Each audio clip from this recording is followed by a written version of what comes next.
Time – laikas.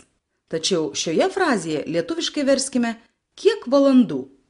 Gatvėje klauskite.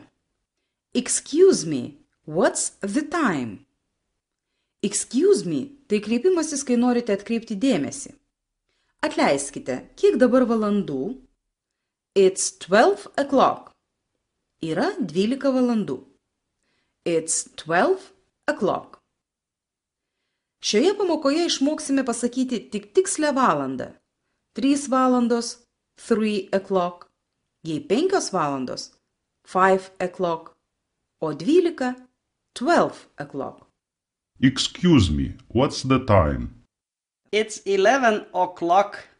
O kodėl žodis valanda o'clock labai panašus į žodį laikrodis o'clock? Norėdami pasakyti valandą, anglai naudojo tokį išsireiškimą. 5 of the clock, kuris reiškia, pagal laikrodį dabar yra 5 valandos.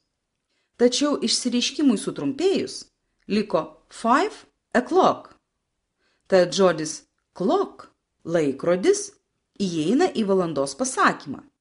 5 of the clock tai tas pats, kas 5 o'clock. Ir dar clock, sieninis laikrodis, bokšto laikrodis ar ant stalo stovintis laikrodis. Jei kalbame apie rankinį laikrodį, tai tam anglai turi kitą žodį – a watch. A watch. Kas negirdėjo apie Big Beną? Big Benas tai vienas gražiausių ir didžiausių laikrodžių pasaulyje. Manau, daugam teko juo gėrėtis keliaujant po Londoną.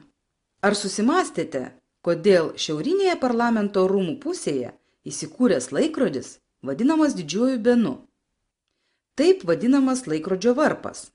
Kodėl anglai vadina laikrodį Beno vardu, yra kelios versijos. Viena jų, manoma, taip jis buvo pavadintas vieno garsių parlamento nario Benjamino Halo vardu. Varpas, kurio dūžiai skelbia laiką, buvo nulietas 1858 metais ir sveria apie 16 tonų. Tikrai spūdingas laikrodis Londono centre. O Prahos laikrodis tai astronominis Orloj laikrodis.